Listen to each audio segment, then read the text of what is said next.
అధికారం ఉన్నప్పుడు చాలా యాక్టివ్‌గా, హుషారుగా కనిపించేటటువంటి కొందరు వైఎస్ఆర్ కాంగ్రెస్ పార్టీ నాయకులు, అధికారం పోగానే చాలా చాలా మౌనంగా ఉండిపోతూ ఉన్నారు. సరే కొన్ని రోజులు టైం తీసుకోవాలి అని చెప్పి కొందరు వేచి చూస్తూ ఉన్నట్టున్నారు. వాళ్ళ ఇళ్ళ మీద దాడులు జరుగుతున్నా, కార్యకర్తల మీద దాడులు జరుగుతూ ఉన్నా, వాళ్ళ మీద కేసులు నమోదవుతున్నా, బయట ఎక్కడా కూడా వాళ్ళు కనిపించడం లేదు. అందులో ప్రధానంగా కొడాలి నాని గారు కూడా ఒకరు. మాజీ మంత్రి, గుడివాడ మాజీ ఎమ్మెల్యే. యాక్చువల్‌గా ఫస్ట్ నుంచి 2024 ఎన్నికలే నాకు లాస్ట్ అని చెప్పి చెబుతూ వస్తూ ఉన్నారు.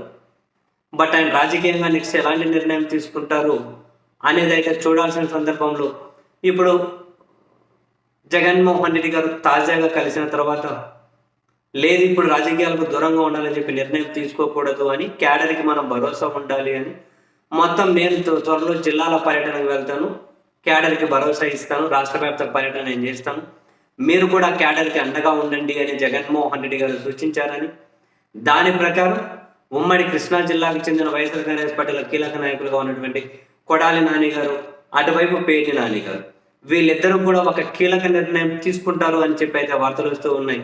జిల్లా వ్యాప్తంగా ఎవరైతే దాడులకు గురయ్యారో, ఎవరైతే ఆస్తుల విధ్వంస బాధితులుగా మిగిలారో వాళ్ళను పరామర్శించడం కోసం జిల్లా మొత్తం పర్యటించాలి అని చెప్పి, అంటే వీళ్ళిద్దరూ ఇనిషియేటివ్ తీసుకుంటే మిగిలిన నాయకులు కూడా కలిసి ఎక్కడికక్కడ ఎవరెవరు ఇనిషియేటివ్ అయితే తీసుకోవాలి కదా, జిల్లాలో పెద్దరికం ఎవరెవరికి కావాలి కదా. సో ఇనిషియేటివ్ తీసుకొని ముందుకెళ్ళాలి అని. యాక్చువల్గా తెలుగుదేశం పార్టీ అధికారంలోకి వచ్చి నెల రోజులు కాకముందే వైసీపీ ముఖ్య నాయకుల మీద కేసులు పెట్టేకి చాలా ఉత్సాహం చూపెడుతున్నారు. ఈ కొడాలి నాని గారి మీద పెట్టిన కేసులు కూడా చూడండి, వాలంటీర్లతో బలవంతంగా రాజీనామా చేయించారని, ఇంకేదో ప్రభుత్వం మద్యం షాపులు పెడితే మాకు నష్టం వచ్చి ఆలోచించి మానసికంగా మా అమ్మగారి ఆరోగ్యం చెడిపోయిందని ఇంకొకరు, ఇటువంటి కేసులు పెట్టారు కొడాలి నాని గారు. అదిగో ఇక్కడ అవినీతి చేశారనో, అక్రమం చేశారనో, ఇంకొకటి అటువంటివి కాదు, బలవంతంగా రాజీనామా చేయించారో ఇట్లా, ఇవన్నీ కనుక చాలా కామెడీ కేసులు అనిపిస్తాయి. సరే ఎలాగోలా అరెస్ట్ చేసి జైలుకు పంపితే మరి తెలుగుదేశం పార్టీ క్యాడర్ సాటిస్ఫై అవుతుంది అని చెప్పి వాళ్ళు భావిస్తూ ఉన్నారేమో తెలియదు.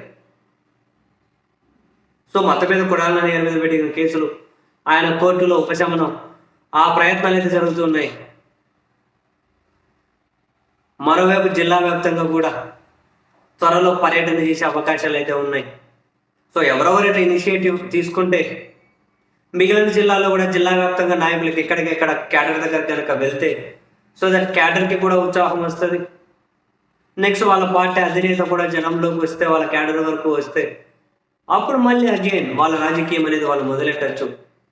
ఈ ప్రయత్నాలు జరగకముందే ఎంతవరకు బలహీనం చేసి ఎంతవరకు భయపెడదామో వైసీపీ క్యాడర్ని, ఆ ప్రయత్నాలన్నీ కూడా తెలుగుదేశం ప్రభుత్వం చేస్తుంది, అది వేరే విషయం.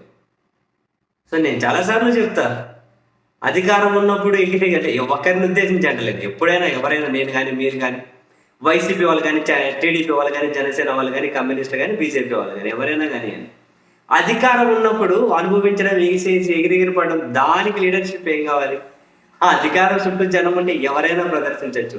కానీ అధికారం లేనప్పుడు, కష్టాలు నష్టాలు చుట్టుముట్టినప్పుడు అప్పుడు చూపించేది కదా నిజమైన నాయకత్వం అంటే. చాలా మందికి అది అర్థం కావట్లేదు. చాలా మంది ఏమంటారు, హైడ్ అయిపోతూ ఉన్నారు. అంత భయపడే వాళ్ళు నాయకత్వం ఎందుకబ్బా ఎవరికైనా.